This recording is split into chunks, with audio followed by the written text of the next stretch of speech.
सोचिए, भारत की आधी आबादी महिलाएं हैं, लेकिन लोकसभा में उनकी मौजूदगी 15% से भी कम है। अब एक नया कानून आया है जो इस पूरी तस्वीर को बदल सकता है। तो चलिए आज बात करते हैं इसी ऐतिहासिक कानून के बारे में, नारी शक्ति वंदन अधिनियम। तो सवाल ये है कि आखिर ये नया कानून है क्या और क्या खास है इसमें। देखिए, ये कोई रातों रात बना कानून नहीं है। इसके पीछे करीब 3 दशकों का लंबा संघर्ष और इंतजार है। तो आइए इसको आसान भाषा में समझते हैं। इसका ऑफिशियल नाम है संविधान 106वां संशोधन अधिनियम 2023। और ये नाम बहुत ज़रूरी है क्योंकि ये बताता है कि ये कोई मामूली कानून नहीं, बल्कि हमारे संविधान में किया गया एक बहुत बड़ा बदलाव है। इसका सीधा सा मकसद है पॉलिसी मेकिंग में महिलाओं की भागीदारी बढ़ाना। अच्छा, तो इस पूरे कानून की सबसे बड़ी बात क्या है? इसका जो कोर आइडिया है वो है 33% कोटा, मतलब 1/3 सीटों का आरक्षण। ये कानून कहता है कि जो भी सीटें डायरेक्ट इलेक्शन से भरी जाती हैं, उनमें से करीब करीब 1/3 सीटें अब महिलाओं के लिए आरक्षित होंगी। अब आप सोच रहे होंगे, करीब करीब क्यों? वो इसलिए ताकि सीटों का बंटवारा प्रैक्टिकल तरीके से हो सके, लेकिन आंकड़ा 33% के आसपास ही रहेगा। और ये आरक्षण सिर्फ लोकसभा तक ही सीमित नहीं है।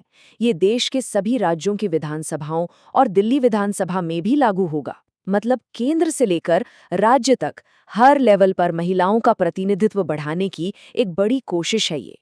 ठीक है, ये तो समझ आ गया कि आरक्षण मिलेगा, पर ये काम कैसे करेगा? मतलब इसके मैकेनिक्स क्या हैं? क्या ये मौजूदा आरक्षण सिस्टम को अफेक्ट करेगा? चलिए यही समझते हैं। सबसे इंटरेस्टिंग बात यह है कि ये जो महिला आरक्षण है, ये एक अलग से कोटा नहीं है, बल्कि ये मौजूदा आरक्षण व्यवस्था के अंदर ही काम करेगा। इसी को कहते हैं हॉरिजॉन्टल रिजर्वेशन। और ये बहुत बहुत ज़रूरी पॉइंट है। इसका मतलब ये हुआ कि जो सीटें पहले से एससी और एसटी समुदायों के लिए आरक्षित हैं, अब उन्हीं सीटों में से 1/3 सीटें उन समुदायों की महिलाओं के लिए आरक्षित हो जाएंगी। इससे ये सुनिश्चित होगा कि आरक्षण का फायदा समाज के हर तबके की महिलाओं तक पहुंचे। अच्छा, एक और सवाल दिमाग में आता है, क्या कोई सीट हमेशा के लिए महिला आरक्षित हो जाएगी? तो जवाब है नहीं। और यहीं पर रोटेशन सिस्टम की भूमिका आती है। तो ये रोटेशन सिस्टम क्या करेगा?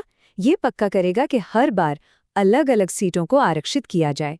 जब भी परिसीमन होगा, मतलब कंस्टिट्यूएंसी की बाउंड्री तय होगी, उसके बाद आरक्षित सीटें बदल दी जाएंगी। तो कोई भी सीट हमेशा के लिए आरक्षित नहीं रहेगी। ठीक है, कानून बन गया, सिस्टम भी समझ आ गया, लेकिन सबसे बड़ा सवाल तो ये है कि ये लागू कब से होगा? देखिए, इसके लागू होने से पहले 2 बड़ी शर्तें पूरी होनी है। पहली, इस कानून के पास होने के बाद देश में पहली जनगणना होगी और उसके आंकड़े आएंगे। दूसरी, उन नए आंकड़ों के आधार पर पूरे देश में सीटों का परिसीमन होगा, मतलब कॉन्स्टिट्यूएंसीज को फिर से रीड्रॉ किया जाएगा। जब ये दोनों काम पूरे हो जाएंगे, उसके बाद ही ये आरक्षण लागू हो पाएगा। तो क्या ये आरक्षण हमेशा के लिए रहेगा? शुरुआत में तो नहीं।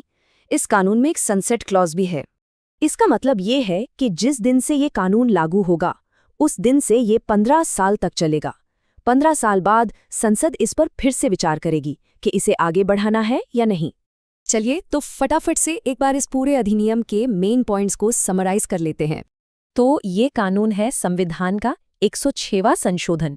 इसमें 33% का कोटा है महिलाओं के लिए। ये लोकसभा और सभी राज्य विधानसभाओं में लागू होगा। SC/ST कोटे के अंदर भी महिलाओं के लिए सब कोटा है। सीटें परिसीमन के बाद रोटेट होती रहेंगी और लागू होगा अगली जनगणना और परिसीमन के बाद। शुरू में ये 15 साल के लिए है। तो कुल मिलाकर यही वो मोटी मोटी बातें हैं जो इस ऐतिहासिक कानून को बनाती है। तो आखिर में सवाल वहीं आकर रुक जाता है, टाइमलाइन का, क्योंकि ये सब कुछ अगली जनगणना और परिसीमन पर टिका है। तो ये देखना होगा कि ये ऐतिहासिक आरक्षण असल में जमीन पर कब उतरता है। ये एक ऐसी प्रक्रिया है जिस पर आने वाले सालों में सबकी नजरें रहेंगी।